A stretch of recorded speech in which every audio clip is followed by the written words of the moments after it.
सुना था आपने कि जहां आव भाव सम्मान नहीं वहां जाना ठीक नहीं होता, जहां जूत लगे और मिले मिठाई खाना ठीक नहीं होता, ज्ञान ध्यान के भजनों में शर्माना ठीक नहीं होता, और जहां सुनने वाले मूर्ख हो वहां गाना ठीक नहीं होता। कह लड्डन सिंह राजबल्लभ मस्ती का साज घड़ा होगा, आता देखा दुर्योधन कुर्सी से धर्म खड़ा होगा।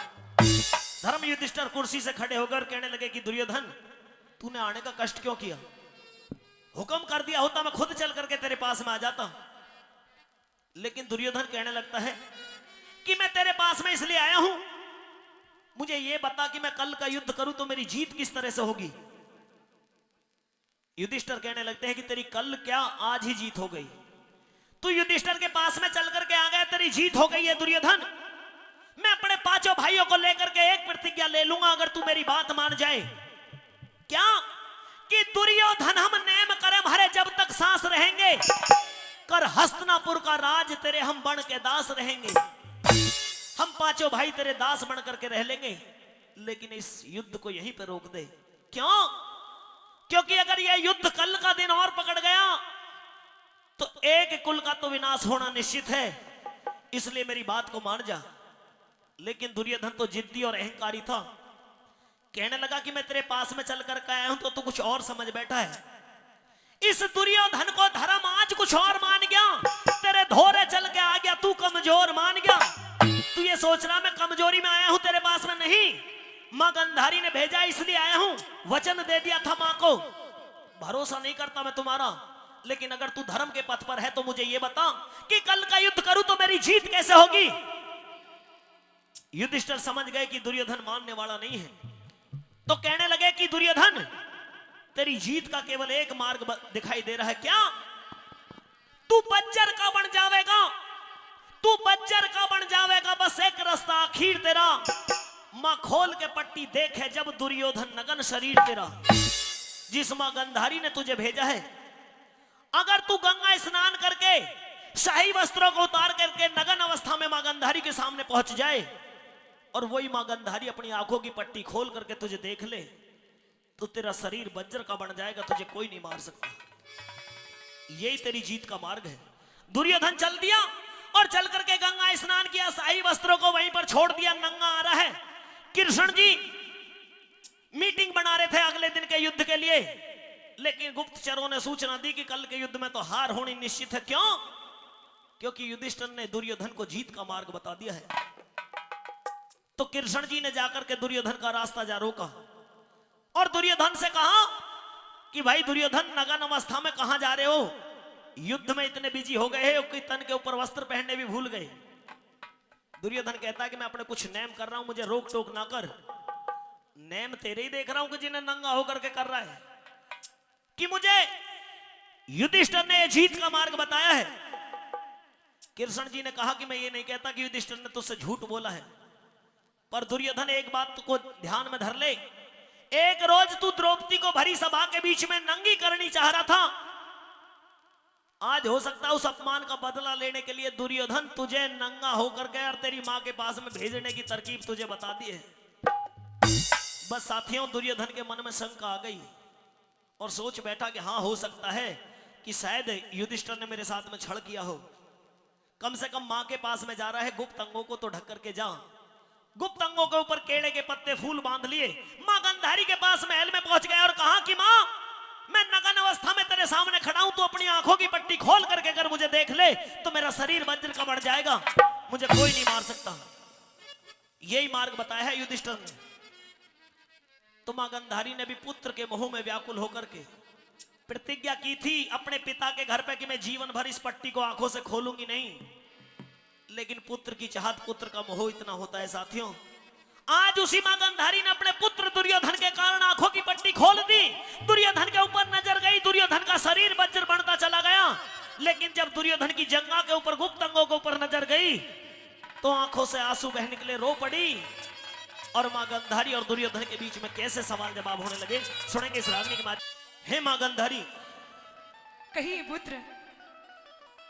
आपने मुझे युधिष्ठिर के पास में भेजा था, मैं गया भी, मुझे जो नेम युधिष्ठिर ने बताया मैं उसको करके आया हूं, लेकिन आपकी आंखों में आंसू आए हैं। आपके रोने का कारण पूछना चाह रहा हूं। हे बेटा, मेरी आंखों में जो अश्रुधारा है, जो आंसू है, वो इस कारण है कि जो मेरे दिल में चाहत थी, जिस कारण मैंने तुझे अपने सामने बुलाया, वो मेरी चाहत बेटा अधूरी रह गई। लेकिन मैं जानना चाहता हूं कैसे बना। सिर में मार के हाथ हो बता, क्यों रोई मां गंधारी। सिर में मार के हाथ हो बता, क्यों रोई मां गंधारी। सिर में मार के हाथ हो बता, क्यों रोई मां गंधारी।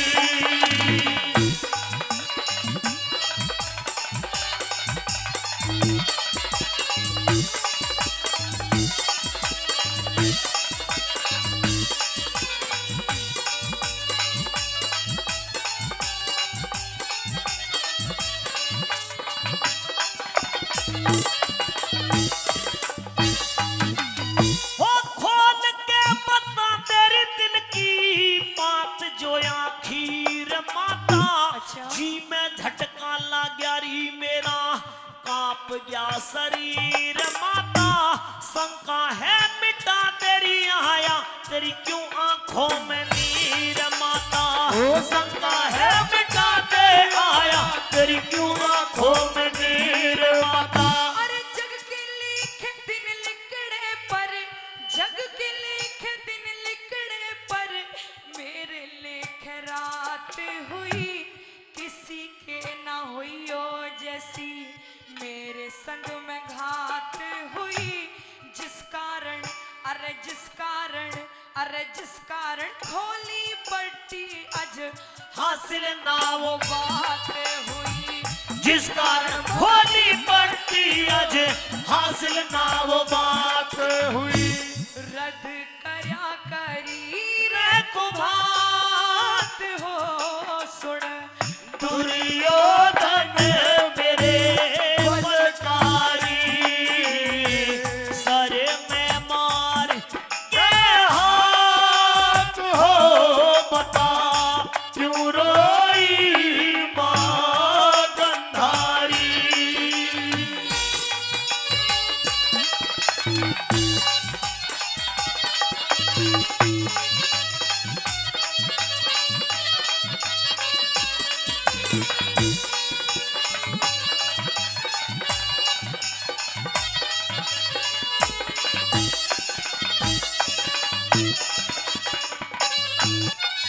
हो लकड़ी जड़ के बड़ा कोयला, लकड़ी जड़ के बड़ा कोयला। कोयले की राख कर गया, पुराने थे घाव अनगिन, नए घाव लाख कर गया। नंगा करके भेजारी दुश्मन, धर्म मामा जाके कर गया। नंगा करके भेजारी दुश्मन, धर्म मामा जाके कर गया। अरे देव दानव मानव हर ने, देव दानव मानव हर ने, कर्म साथ बांध लिए। दोष ना किसी के हाथ, अपने हाथ बांध लिए। नंगा करके, अरे नंगा करके भेजा था, क्यों फूल पात बांध लिए। जब नंगा करके भेजा था, क्यों फूल पात बांध लिए। किस ते करूं मैं शिकायत हो, मेरे दुख काया मैं। सुन भारी, सिर में मार के हाथ हो बता, क्यों रोई मां गंधारी।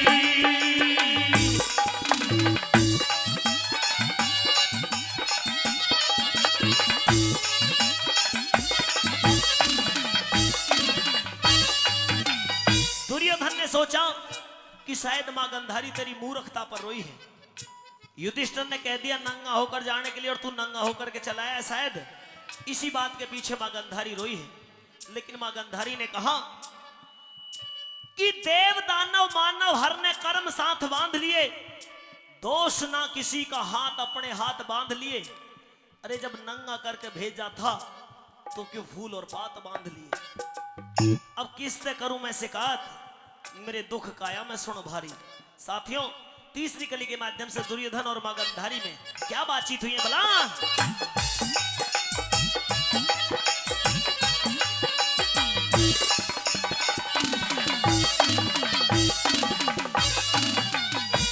शुरू से आखिर तक तेरी, शुरू से आखिर तक तेरी सारी बात मान बैठा, मान गया जरूर मां पर हृदय में न ज्ञान बैठा।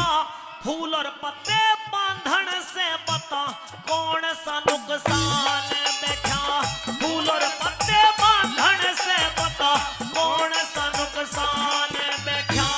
आंख खोल देख सिर के, आंख खोल देख सिर के ऊपर आसमान ढह गया। फूल पात बांधन से तो आज बेड़ा गंधारी का बह गया।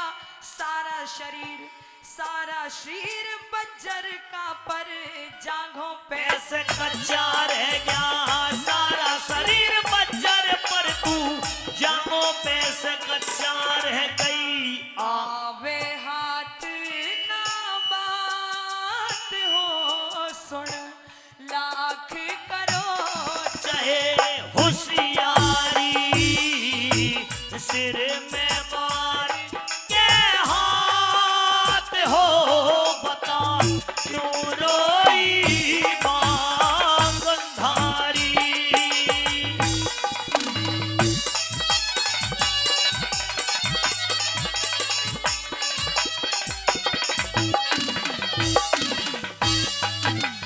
दुर्योधन ने पूछा कि मां, अगर मैं तन के ऊपर केले के पत्ते फूल बांध भी आया तो इन्हें बांधने से कौन सा नुकसान हो गया। बताती है कि बेटे दुर्योधन, तू जानता नहीं तो देख, आंख खोल देख, सिर के ऊपर आसमान ढह गया। फूल और पत्ते बांधन से तो बेड़ा गंधारी का बह गया। तेरा सारा तन बज्जर का पर तू जांघों पे से कच्चा रह गया। गई आवे हाथ ना बात, अब लाख करो चाहे होशियारी। कि बेटे, तन के ऊपर तूने जहां केले के पत्ते और फूल बांध रखे हैं, तेरा शरीर केवल यहीं से कच्चा रह गया, मानव शरीर रह गया है, खाल का रह गया है, वरना तेरा पूरा तन वज्र बन चुका है। तूने ये गलती कर दी। तो दुर्योधन निराश हो गए, सर नीचे की तरफ झुका लिया और कहने लगे कि मां, जैसा तूने बताया था मैंने माना तो था, लेकिन क्या हुआ कैसे बताते बला।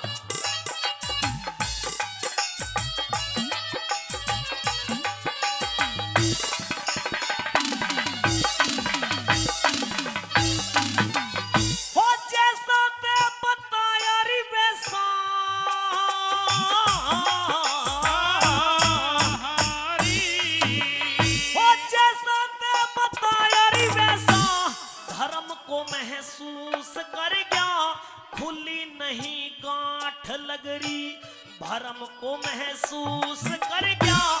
कृष्ण के कहने तेरी मां में शर्म को महसूस कर गया।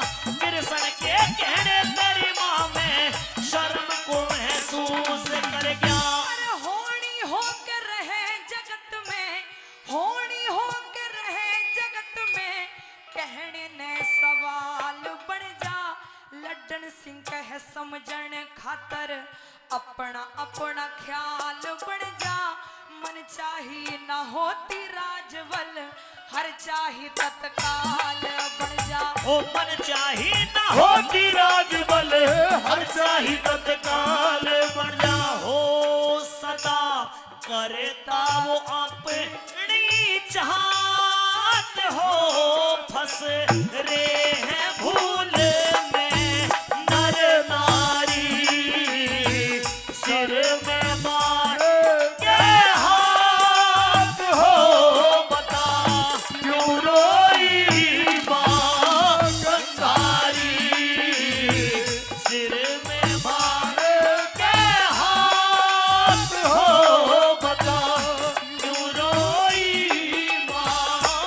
हाँ